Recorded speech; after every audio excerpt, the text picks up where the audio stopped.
Saya akan memulai pidato saya dalam 3, 2, 1. Dewan juri, pertama, apa hal yang perlu kita ketahui dari sesi perdebatan ini? Yang pertama adalah kami tidak menyangkal bahwa climate change memang separah itu dan memang berefek ke kehidupan manusia separah itu di berbagai sektor. Bahwa climate change memang telah separah itu dan seburuk itu. Dan dua, kami memiliki tujuan yang sama, yaitu melindungi bumi dari bahaya climate change. Lalu, apa beban pembuktian yang seharusnya kami penuhi untuk memenangkan sesi debat ini, yaitu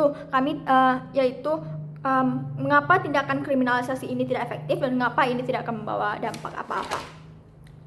Seluruh sanggahan saya akan diintegrasikan dalam argumen yang saya miliki, yaitu argumentasi pertama, mengapa kriminalisasi ini tidak dibutuhkan dan mengapa ini tidak urgent. Karena mari lihat karakterisasi yang dilakukan oleh pihak pemerintah. Mereka mengkarakterisasi bahwa publik itu memang benar-benar apatis dan seignoran itu, bahwa mereka memang tidak tahu apa-apa itu. Padahal jika kita lihat, masyarakat sekarang sudah lebih rasional, masyarakat sekarang sudah tidak semudah itu terpengaruh. Buktinya apa? Buktinya banyak sekali akun di media sosial yang tujuannya adalah menaikkan rasa kesadaran akan climate change, dan followersnya itu banyak. Buktinya ketika ada orang yang atau kelompok yang mengatakan argumen melawan climate change, lebih banyak orang yang setuju dan ikut serta menyerang di media sosial. Atau kemarin ketika ada kejahatan ekologis yang dilakukan di Papua, sudah banyak sekali masyarakat yang sadar dan ikut memposting di media sosial. Itu artinya apa? Itu artinya masyarakat sekarang sudah mengetahui mengenai climate change, bahkan jika itu dalam hal yang masih mendasar. Namun mereka sudah mengetahui hal ini, bahkan mereka dapat menyerang orang-orang yang melakukan penyangkalan ini secara sendirinya di media sosial, bahwa mereka sudah menghukum orang-orang ini secara sendirinya di media sosial karena banyak dari mereka yang memang benar-benar sudah sesadar itu. Mengapa hoax mengenai climate change itu memang salah, namun mengkriminalisasi para penyangkal itu bukanlah hal tepat yang dilakukan, karena yang pertama itu mengambil kebebasan tadi, dan yang kedua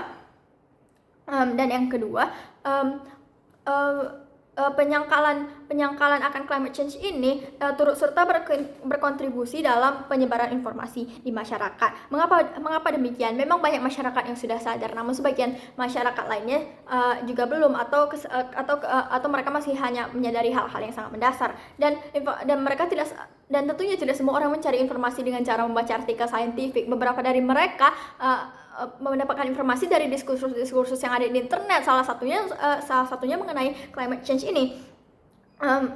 Ketika ada diskursus mengenai bahwa climate change itu tidak nyata loh, ini tuh sebenarnya tidak terjadi, ini tuh cuma akal-akalan orang barat saja. Ketika ada penyangkalan seperti itu atau hoax seperti itu disebarkan, disitulah muncul diskursus, disitulah muncul jawaban-jawaban yang menyatakan informasi-informasi yang benar atas pernyataan-pernyataan keliru dan sangat salah tadi. Disitulah banyak para ahli yang muncul dan menyatakan mengapa hal ini salah, A, B, C, sehingga ini turut mengekspan pengetahuan masyarakat dan turut berkontribusi dalam menyadarkan masyarakat.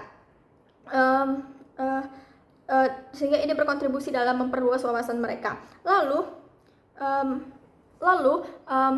Pernyataan kedua adalah mengapa kriminalisasi ini tidak akan efektif. Karena ini lari dari fokus yang seharusnya, karena ini mengalihkan perhatian dari hal yang seharusnya. Karena yang patut kita tindak lanjuti adalah sumber langsung dari climate change ini, yaitu perusahaan-perusahaan kapitalis, korporasi kapitalis yang ingin meraup keuntungan sebesar-besarnya dari merusak lingkungan, sehingga mereka turut serta secara langsung berkontribusi terhadap memperparah climate change ini. Aksi-aksi kolektif dan aktif untuk menghentikan para korporasi itulah yang dibutuhkan. Yang harus dikriminalisasi adalah perusahaan-perusahaan yang memang melakukan kejahatan ekologis tersebut, seperti pabrik-pabrik yang memproduksi produk tidak sustainable, atau negara-negara yang melakukan pengeboman sehingga secara langsung mengubah climate di sekitar mereka, atau perusahaan-perusahaan itu yang merekrut para perusahaan penyebar penyangkalan ini. Mengapa kita perlu menghukum organisasi penyebar hoax itu jika kita bisa secara langsung menyelesaikan dari sumbernya? Karena pada akhirnya institusi tersebut juga tidak akan ada tanpa demand dari perusahaan atau korporasi yang besar itu, dari perusahaan yang ingin meraup keuntungan itu. Kita tidak perlu susah payah untuk menghukum para penyebar hoax itu jika hoaxnya tidak ada dalam hal pertama, bukan? Kita tidak perlu menghukum para penyebar hoax itu jika perusahaan yang merekrutnya sudah kita tindak lanjuti sehingga mereka tidak perlu ada, sehingga mereka tidak memperparah climate change yang ada. Maka apa yang dapat kita tarik di sini, Dewan Juri? Artinya adalah kriminalisasi ini tidak efektif dan tidak membawa dampak apa-apa. Atau mari main ke skenario di mana orang-orang itu memang disanksi atau orang-orang itu memang benar-benar dihukum. Apakah secara langsung ini akan menghentikan climate change? Tidak, bukan, karena perusahaan-perusahaan yang memang menyebabkan ini tidak dilanjuti secara apa-apa.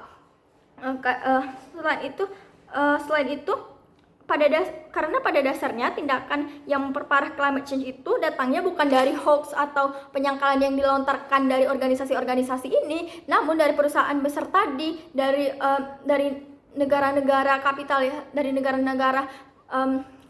dan kolonialis tadi, misalnya yang melakukan kejahatan ekologis. Terlebih lagi ada perusahaan lain yang melakukan greenwashing, misalnya yang mereka menyatakan bahwa produk mereka ini sangat ramah lingkungan dan tidak turut serta dalam kerusakan lingkungan, namun mereka tidak dihukum. Dan kita lebih berfokus untuk menghukum mereka, orang-orang yang menyebarkan hoax mengenai hoax menyangkal climate change ini. Padahal ada juga perusahaan yang menyebarkan hoax bahwa mereka itu anti climate change dan sebagainya, namun mereka tidak dihukum, padahal mereka melakukan greenwashing dan mereka sebenarnya turut serta dalam melakukan kejahatan ekologis. Mereka lah yang seharusnya dihukum. Maka apa yang dapat kita tarik dari sesi debat ini, Dewan Juri? Bahwa sisi kami membawa lebih banyak manfaat dan kami telah menjawab mengapa ini tidak akan efektif. Oleh karena itulah kami pantas memenangkan sesi debat ini. Terima kasih.